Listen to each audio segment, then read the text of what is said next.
Hello to everybody around the world watching Arthur's first video since getting my foot amputated. Yes, a very intense thing that would throw a majority of people into a panic. And I want to tell you something. I'm feeling well under the circumstances, and I was shown spiritually some very intense things going on. I want to invite you right now to, as if you were here in my hospital room where I'll be staying, not only tonight, Christmas Eve, but through Christmas. I want to bring you in and share with you things that are unorthodox, certainly, and I'm gonna lay it out as I saw it, and it's not going to necessarily be backed by your version of Christianity. So I want to put it to you this way because the filter is coming off. People come on in, have a seat, grab a chair. Some of you will take what I say, knowing my history of producing and serving the Lord faithfully, carrying out the work as the postal carrier code goes through rain, through sleet, through hail, and that's great. Have a seat. You'll take it in. You'll absorb it. Wonderful. Some of you, and you're welcome to come, will come into this little partitioned by curtains, no less, little powwow, and hopefully with an open mind. I'm not asking you to accept what I'm saying, and you can agree to disagree, but I want you to hold back your, I'm going to debunk and all that. And the third group, I have a very specific thing to say to you, and the kid gloves are coming off. Some of you are going to come into this video ready to start engaging in theological arguments and discussion, and to those people out there, I'm going to say, because I've reached a point after your foot gets cut off, I don't give a shit. Because I know what I saw, and I'm about to unpack it with you, and it strains credulity, and it's way out there on the fringe, but there is a continuing story going on now. Let me begin. I'm going to consult my cheat sheet here. It's like right now what I'm about to tell you, an excerpt from the movie Shawshank Redemption, where the prisoner's up for parole. He goes to the hearing board, and he's been denied so many times already. And at some point, he says to the younger, because he's gotten older, he's been institutionalized forever, he tells the board, you just go ahead and do what you got to do, sonny, because I don't give a shit. And he walks out, and he got approved by being fully transparent with people. And that's what I'm trying to be with you, keeping it 100, as it were, wearing everything on one's sleeve. It was several years ago that I fell into an induced coma for 3 weeks due to a number of reasons that they said, and a number of other reasons that were the probably, because back then the hospitals were labeling everything pandemic so that they could get, no matter how disreputable it was, they were getting 25 grand per person to say that person is here because of the virus, right? But I had taken monoclonal antibodies just before I fell into a very weakened state, a combination of pneumonia, among other ailments that contributed to that period. And during the time of the coma, and I've shared a number of these with the viewership, readership, I saw things. The biblical, the medical field consensus is, well, we don't really know. People see things when they're supposed to be brain dead in a coma. I saw a lot of things, and this is one of these stories that I have very seldom discussed because it was one of the strangest ones, and I haven't been really able to unpack it and really know for sure. But then comes in 2024 the companion piece, and now it's like, bing, now it makes a little more sense. So I want to go over that story with you. Okay, so the announcement that Arthur, a champion for the homeless at the time, as it was labeled, unsolicited by me, it turns out that the hospitals have a chart of who's checking into the hospital, and they can reach out to people, to different patients. So a local news affiliate, ABC, and I'll provide proof, caught word that a champion for the homeless, yours truly, Batman, was at death's door. And it was the first of 3 videos that they created, again unsolicited, to let people rally around and to help. Okay.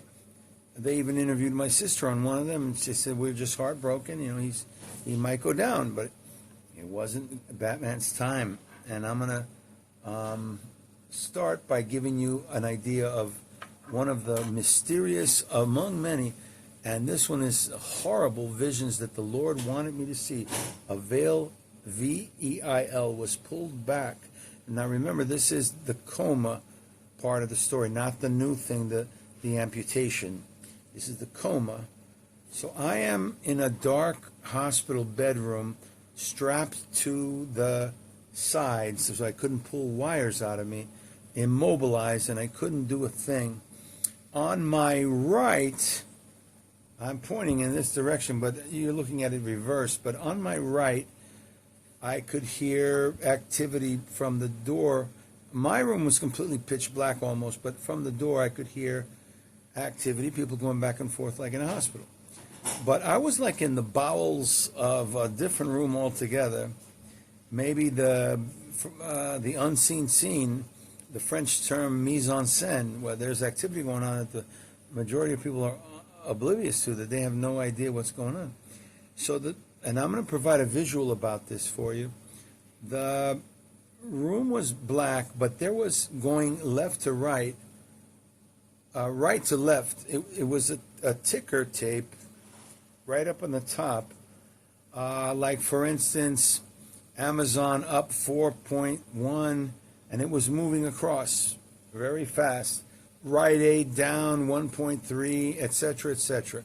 It was keeping tabs of financial activities. And directly below it, just like in the movies of The Matrix, these numbers were trickling down, trickling down, trickling down. Now, this was 360 degrees, so this was happening all around me. And remember, I'm cuffed. I can't have no choice but to be observing it. And meanwhile, I was frustrated a little bit in the bed, and I then realized that, not unlike the Google Oculus, which is that thing you put on your head and then you're able to control things in 3D and see how it's done, how things, you're able to control other things in the room, let's say. My head, I didn't have any helmet or goggle or anything, but my head, that was about the only thing I could move. And I suddenly realized that I could click like a control panel of the ticker tape. I clicked it using my head like the Google Oculus, and up opened a movie that I have never seen before, and I have no intention or desire to see it.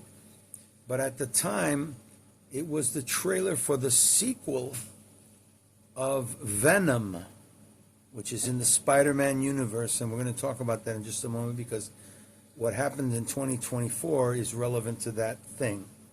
So I was able to then, with my head, kind of click, play the video and start it. And it was difficult to control the control button, but I got in. The Lord allowed me to do that. I got in. And then it was like a soundtrack, very rudimentary. It sounded like a kid's piano. And it was like 3 chords that were playing blink, blink, blink. But it was very off-key, as if to be on purpose, like demonic. And the camera shot tracking was moving toward a tombstone. And as they got to the front of that tombstone, out came Venom, villainous, with the giant jaws and everything. I was able to manipulate the video with my head, like the Google Oculus, and expand it to a larger amount. And I couldn't get it to turn off for a while, so I was forced to watch this thing, and it was scary, and I didn't want to see it, but couldn't look away either. I was in the room, and I'm in the shit, and this thing that's going on. But then finally, I got it minimized. Now I turned to my other side. To my left, which from where I'm sitting, it's turned to my left, and the bed of mine was directly propped against. On the left was a screen door, like going to a back patio, and I saw it was opened, and there was stadium seating of the old Roman Colosseum times, like in the movie Gladiator. It's concrete and no step and no seat for the back. It was one level after another level after another level, circular. And I only could see a glimpse of the circular seating, but it was a circular seating. And in the center and by the way, very important to note, all women and children. Now I'll leave it up to others for interpretation. I've already gotten some interpretation about what these things mean. If you want to start fighting about how can this guy, he's a crazy man, how can this guy get any sort of intel? I don't know how it's picked or anything, but I work hard for the Lord. And if you don't like it, you want to keep fighting, I don't give a shit. Get out at this point. So in the center stage of the Colosseum was a woman. And now, if you want to expand it a little further, it might be people who are female impersonators who identify as a sex that they weren't born with. So it was a woman in the center of the Colosseum, female, rah-rahing. The great assembly was packed. The Colosseum, based on the volume, packed, and they were all cheering and celebrating something satanic. A reverie of Satanism was going on. Okay, that was the extent of the particular coma moment. There were moments like snippets of things, and that is how it ended. It ended about 5-10 minutes later, but I was exhausted. You could hear the reverie, and I was stuck to the bed. I was made to see it. And I really didn't, I haven't talked about that particular thing that I saw much, because what is it? I had no idea really what it was. Okay, let's move on.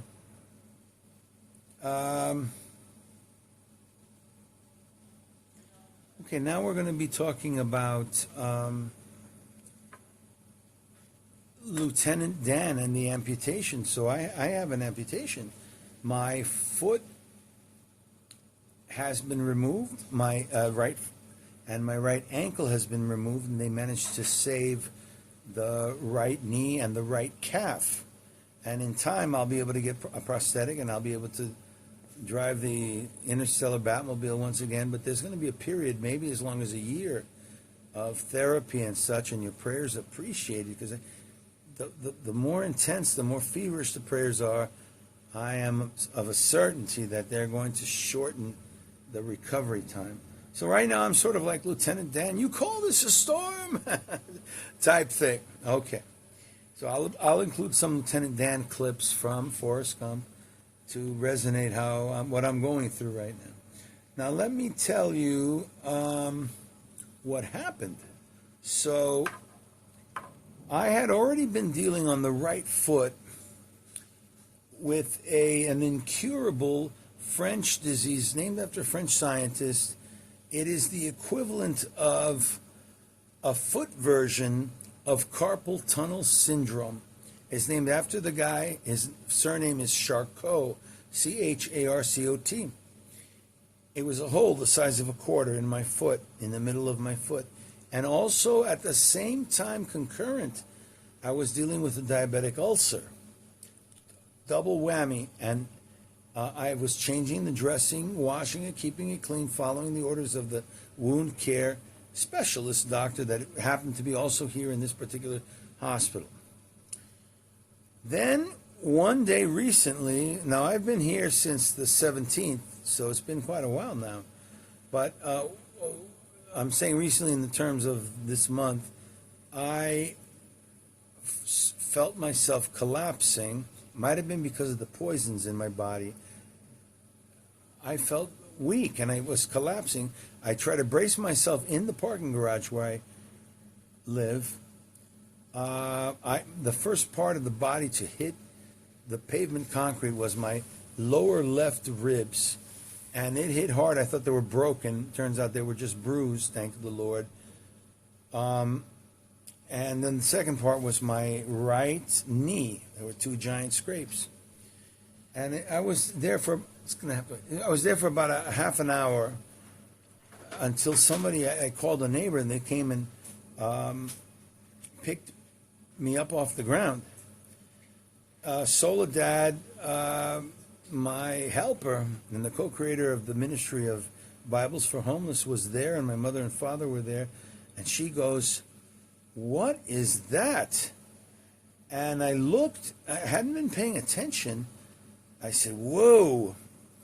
And it was yet a third thing attacking me, a three-prong attack. And it was, it turns out that it was, scary to think about, a flesh-eating bacteria that began to, like a snake, wind its way around the entirety of my foot. It was almost pitch black and unrecognizable, my foot. And it was so that I said, we got to go, we got to get to the ER. This is, because I didn't know what it was. We get to the ER, the bowels in the hospital is where the teams that decide what the hell this is when somebody comes in with something like that.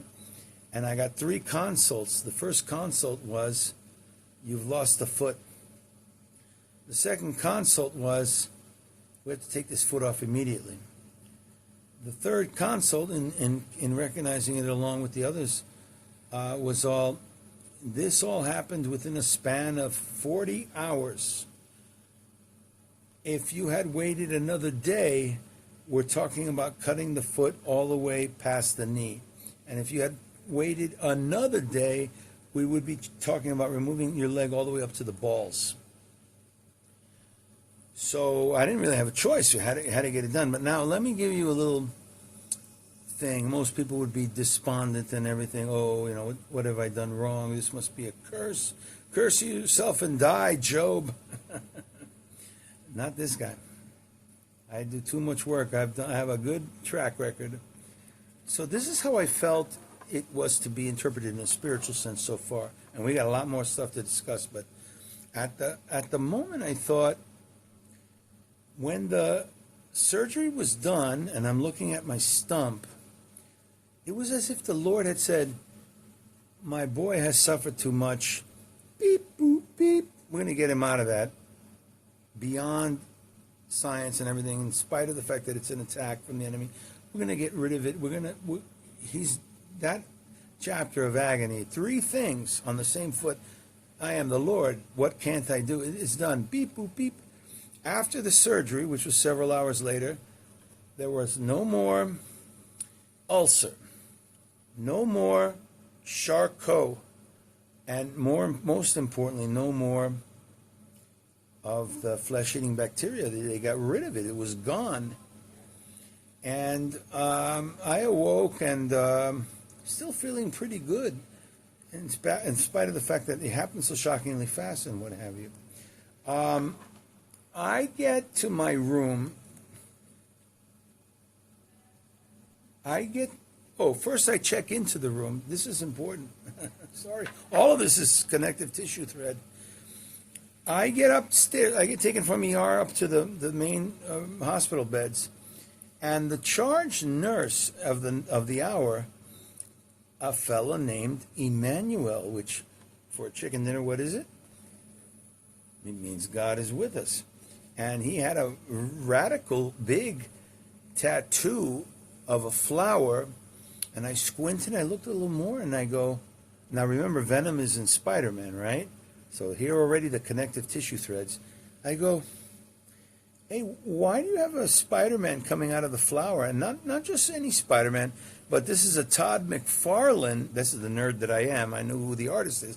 I go, he says, "Many people have told me that, but I don't see it. It's kind of like that 3D magic art where you have to really stare at it to really see what's going on. But I saw it right away. I gave him a link to the artist, and he saw it, and he's like, whoa, afterward. And I have reproduced the tattoo and provided you what it looked like, sort of. But the kid didn't want to be photographed for this unpacking of everything. So already then, I'm in my room, and let me consult my cheat sheet because I'm giving you the whole thing. The following morning, unsolicited, I get a call out of the clear blue. Hello, Mr. Salazar. This is local affiliate ABC. How are you doing? And I went, and they knew I was in the hospital. I said, under the circumstances, I'm holding up and this and the other. I told him what had happened. And the guy goes, the program director goes, I'm with my family. We're going on a cruise for Christmas. Then when I come back in January, we want to do a story about you. And the specific angle of the story, not is that champion for the homeless, that might be included in it, but the question of tracking down, like a Sherlock Holmes, where did the flesh-eating bacteria originator come from? Because, for instance, normally your body has the skin protects it all. Then you wear a sock, and then you wear shoes. One of the theories that was quickly bandied about was maybe, because I have an international clientele as a cab driver, maybe it was something brought in from Europe and they went in your cab and you took them to the airport. But this is just theoretical. But he said, we're going to do a story about where did this come from? Because as the spring and summer approaches, people are in sandals, walking in sand. This could become a major story, not just a regional story, but there might be an outbreak, God only knows. And by the way, make sure you don't have any cuts on your feet. I'm telling you now. So that's coming. Now we said goodbye, and I know it's coming. I know they're going to do a story coming up. Okay. Now, I'm thinking to myself, what am I to make of this? Is this a curse? Is this a blessing? Negatives turn to positives. I say that all the time. My hair looks terrible. At least I got some hair, Lord, thanks, left. They put me in a room. I guess this is as good a place as any to add the sidebar story that turns out to be an amazing, it's not a coinky-dink. I'm sharing a room. There's two to a room. And how do I say this? Actually, I have to not mention this part of the story right now because in chronological order, there's other things that were lined up. So bear with me, forgive me, but it's going to come up. Don't worry, gang. So I start having a quiet time with the Lord, wondering what am I to make of all this? What's the next step? Because now I have complete lost income. I can't drive a cab, and they're going to, I don't know what the future holds. I don't know. If you want to help, you can help through BiblesForHomeless.com, make a donation, but I don't have a big piggy bank saved up, etc., what have you. Then I get the feeling, the Lord doesn't talk to me necessarily word for word, but I get impressions. And I was impressed upon to think about Dave Bowman, the fictional character from both 2001 Space Odyssey and 2010 Space Odyssey. And it's Bowman who's the chief pilot of the mission, and he has his run-in with Hal, the evil computer who goes rogue in the first one. In the second one, Bowman himself becomes a space oddity a la David Bowie, and the Roy Scheider's in the second one, and I'll provide a clip about this, and he's alerting Scheider, who went to the outreaches of space where Bowman was, and Bowman tells him in a weird voice, like a robotic voice, but it was his visage. He said to Roy Scheider, something wonderful is about to happen. Scheider is in disbelief, tries to follow him. He follows him through the spacecraft. The hell does that mean? Something wonderful. You must leave this area, but something wonderful is coming. Okay, so I made a note, and I'm including it as part of this whole story, because something wonderful did happen. Now let me go to the... Yeah, this is as good a... Nope, we got to go to now one of the biggest nitty-gritty parts of the whole story. This is going to be controversial. I don't make a penny on any of this. I don't have a dog in the race. My hands are clean, no human fingerprints. But when you make this kind of a statement, it's like the guy who was healed from blindness, and they kept throwing questions at him, and he says, look, all I know is that I was blind and now I can see. That's all I can tell you.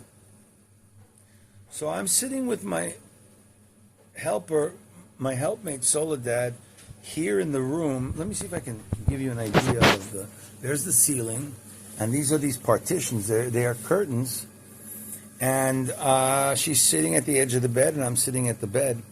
Now, I want to give you an example of something. When you receive, most of the time, when you buy a throw blanket, they're often bundled up already, and you can't see what the image is. I recently, for example, got a bundled Padres throw. But sometimes they provide a photograph of whatever it is. But my point is that at the onset, you don't know. We're sitting down, and like through a pinwheel from the ceiling, a little tiny hole that was pricked, a little hole starts emerging like this, a fast-moving, and in my theory afterward, after reflecting on it, in real time, we weren't looking at ancient history, a fast-moving bioelectrical luminescence spider web was cascading down, again with the spider. A spider web began slow, but at 2 to 3 miles an hour, the stuff that was coming from the tapestry of the throw blanket, if you will, was going way fast. I said, Soli, do you see what's happening all around? This is incredible. It was enveloping us. It was all over us. Now, you could see that the tapestry had, in addition to words, it had woven images, and this is in 360. It was moving fast, but I caught something, and I'm going to share it with you, and it makes it even better that I don't know. So I'm not trying to puff myself up and be somebody that I'm not, but I was given the honor to see these things, and I want to share it with you. And it's the yin-yang of the story I shared about during the coma. You could see on the tapestry, and as it's opening up, you could see that all around there were human beings woven into the fabric. And the one that I caught most strikingly, silhouette moving from left to right, was a spindler, Spindler, with a spindle machine like Sleeping Beauty. Now, at first I thought, this is the person weaving the fabric? No. I debunked that later. But that was the impression at the moment. And Soli sees my face, and my jaw dropped, and I am in utter awe. I'm in a special place, fifth dimension Perugia, where this webbing is cascading over the both of us for 40 minutes. Now, the size of anywhere, dear. I'm making a video for family. Thank you very much. I need to check your blood sugar. I has to wait. I'm talking to family around the world right now. Thank you, though. They're on a time crunch themselves, but this one I don't want to start over again. Above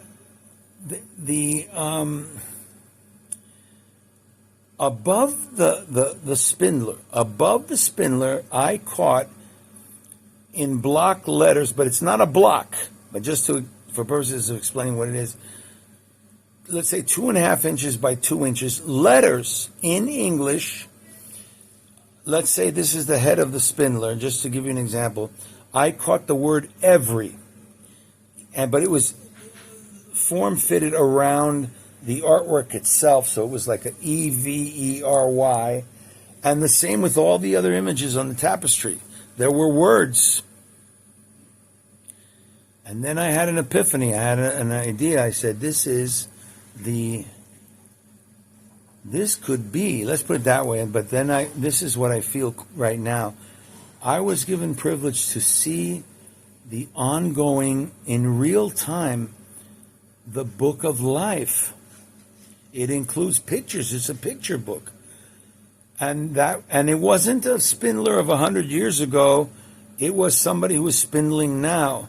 That's how his story was recorded. Spindler, and the word every was over him. You would think that on the book of life, the name recorded would be the name above, right? Not this time. And it was moving so fast, I couldn't catch the rest. And there were electrical, like little quick lightning spurts happening in the thing. Now, gang, during the 40 minutes, I'm wondering, it came to me, I go,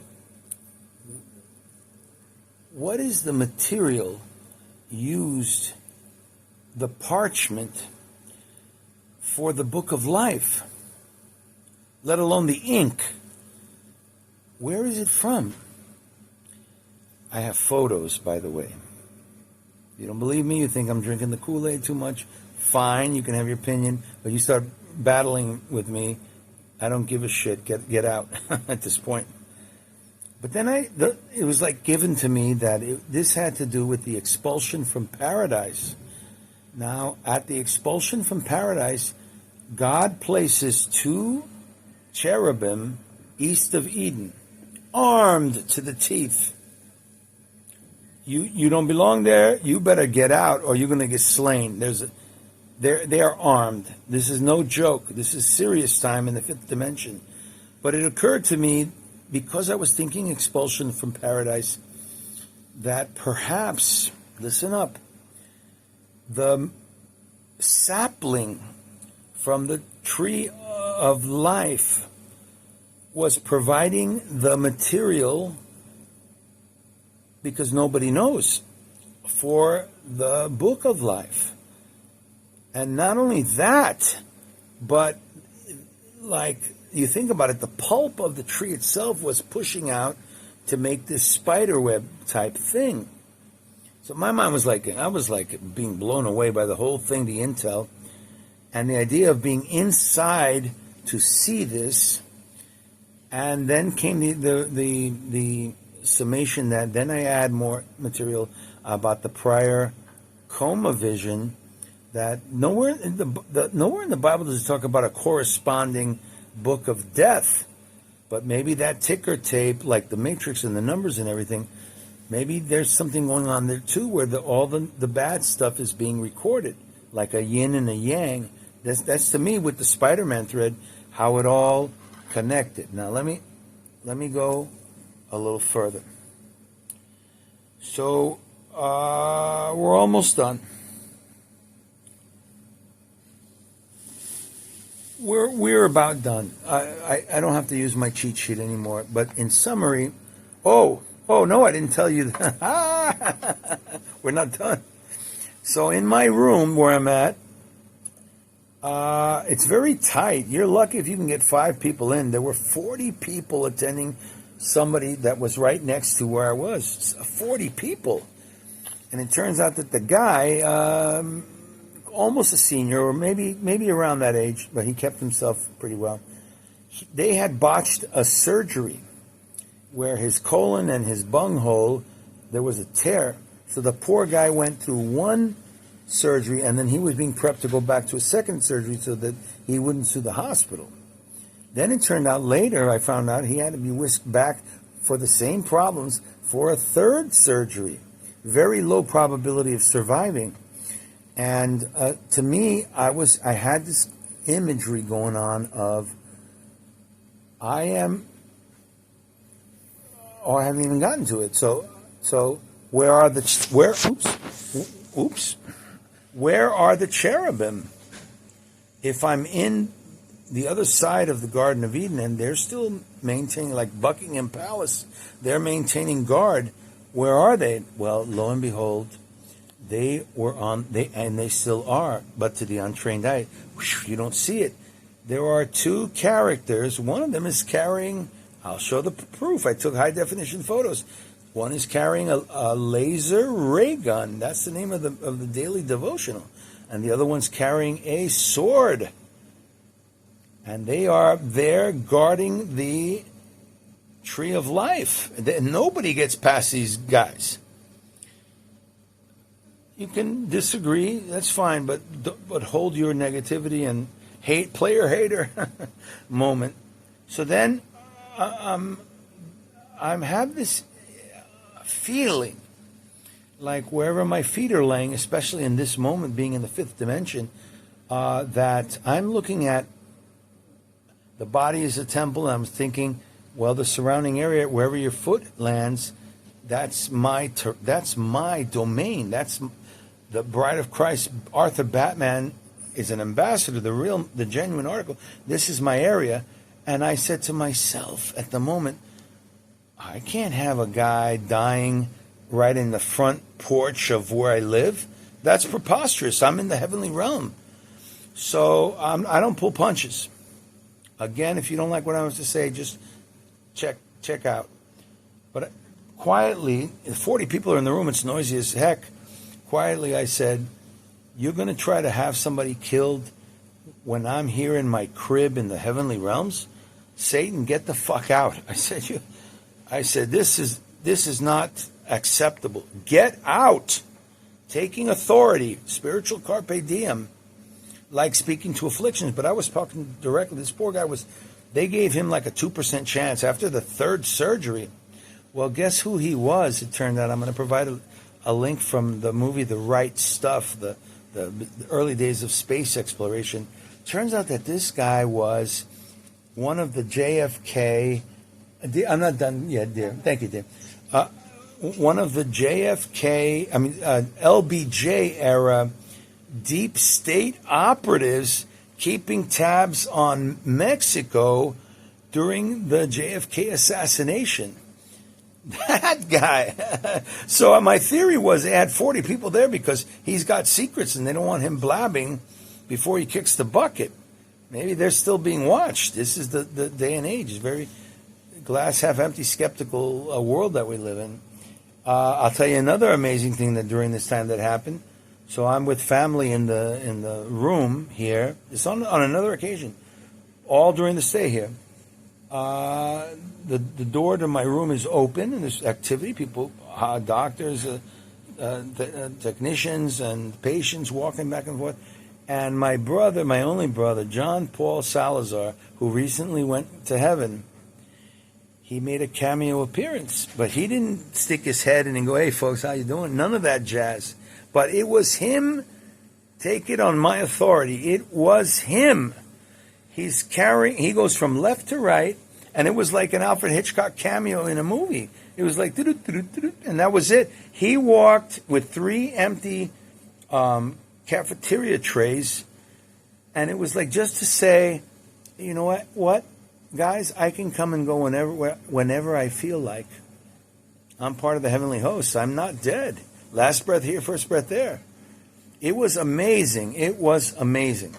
So I want to leave you finally with, I feel pretty good about my current theory that the foot episode God said, I'm going to get rid of all the cancer stuff, not cancer, the diabetical stuff in his foot, and he's going to come back stronger than ever. Okay, the Lord bless and keep you out there and encourage you. If you're going through an affliction, the Lord make his face to shine upon you. Book of Numbers, and be gracious unto you. The Lord lift up his countenance upon you, and give you peace. On 2 different occasions, peace I give, but not like the world gives, said Jesus. And on another one, peace? No chance. I didn't come to bring peace, but division, or in some translations, a sword. And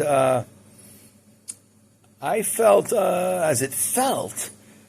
I felt like being on the other side of Eden, I felt like I was sitting in a spiritual God's equivalent of a really cool hot tub, just relaxing. Now, I'm going to say this also, final thing, and it's going to feel extra biblical and controversial. But that lady who was set on fire, I saw the lady on the outside of my crib, the front porch, where the other guy was getting killed also. Like she was crouched down and going, ah! And then all of a sudden, the move over from earth to this realm, she was in shock, and she was smoldering, but there was no pain. And without my having to say anything, this is what I'm going to leave you with. My house, there are no slaves. They are my friends, just like Christ called my admin, my people, Bride of Christ. This particular wing of the Bride of Christ, I have a staff in my house. They went right up to the girl. They put a blanket over her, and they said, "Come with." I didn't have to say anything. They said, "Come with us." And there was going to be a debriefing with her. But some people are going to arrive like that, burning with the embers of hell, coming in, and it was amazing. And so far, the whole thing has been amazing. Stay tuned. Holy kiss.